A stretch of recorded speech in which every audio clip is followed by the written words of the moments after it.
This may not seem like much of a haircut, but it's better than this. Stick around to find out how you can use a simple trimmer like the Philips Series 7000 to give yourself your very first haircut. Philips includes quite a complete set of tools you'll need right in the box. Apart from the hair clippers, the two guards and charger, they've also included a tiny brush to clean the hair clippers with, a pair of scissors, a comb, and an apron. So there's almost no excuse to say that you don't need a haircut.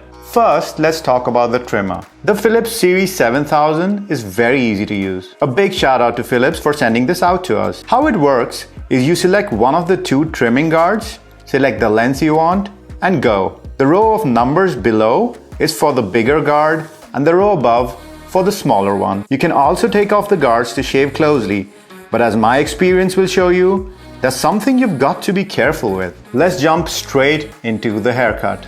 First tip is to always work with dry hair when using hair clippers, and don't use any hair products. So my haircut was a two-stage process. The first stage, me struggling with the trimmer and figuring out how on earth I could get my hair looking decent. And the second stage, well, you'll hear about it. So stage one, I started with the longer guards, going down in length as I felt comfortable, and use a through and up motion to get a kind of fade effect going, to get the hair to blend nicely.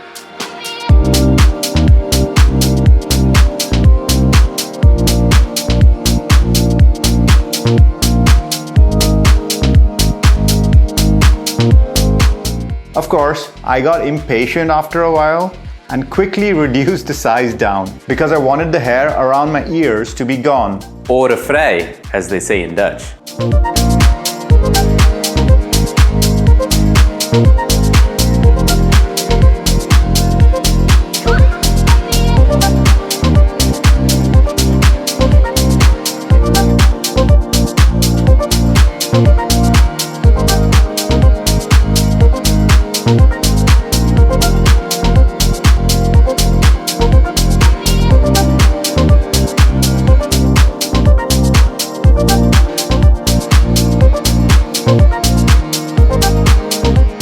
The end result of stage one, unfortunately, was a mop on the top of my head.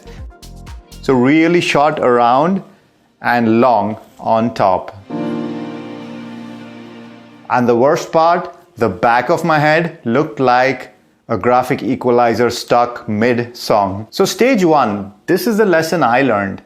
Number one, you have to be patient. Give yourself a little more time than you think you need, because you're going to discover some new things along the way about your head, your hair, and the device you're using to trim your hair. Number two, always use a second mirror, because there are parts of your head you just can't see. Yeah, I know, I should have used it to start with, but we thought, we'll push forward for you guys. If you appreciate the fact that we experiment with our hair, give us a like on this video and make sure to subscribe so you don't miss out on more content.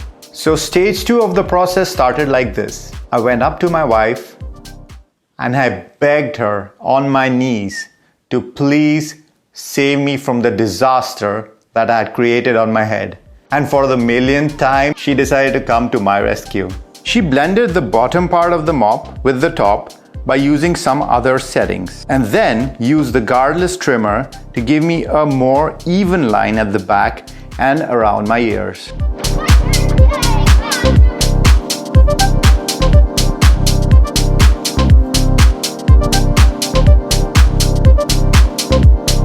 Okay, let's quickly talk about the trimmer itself.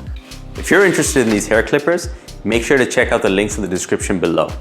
If you use those links, it won't cost you anything extra and helps out YouTubers like us.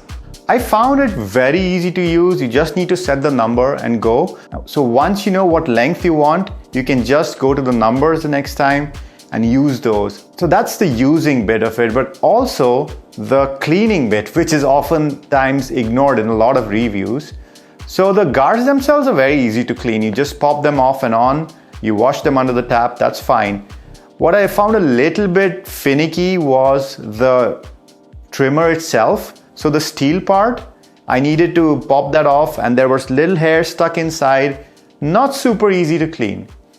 It didn't help, of course, that I misplaced the little brush that came with the trimmer that would have helped me reach those parts. So I'm not an expert by any means, but we really wanted to shoot this video and give you some warnings for the things that may go wrong like they did for me. So the thing about hair is that you need to start with a clear idea of where you want to get to. So if you have a haircut you always fall back on, try to aim for that.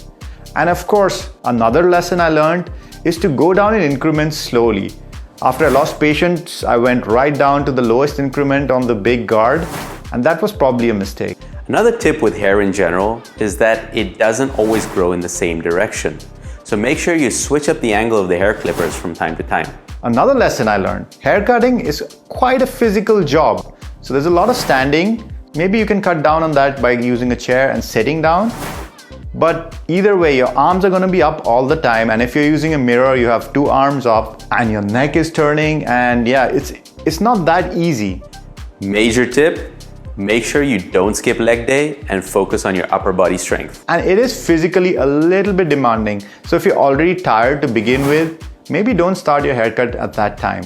Another lesson I learned, around the ears is probably the most difficult part for you as a beginner. If you're doing your hair for the first time, these are the lessons you might be interested in. Of course, there are many advanced videos out there talking about how to follow your occipital bone and things like that. But we just wanted to keep it simple for you. If you have any more questions, leave them in the comments down below and we'll be sure to answer them. You've been losing your hair. And we've been DHRME.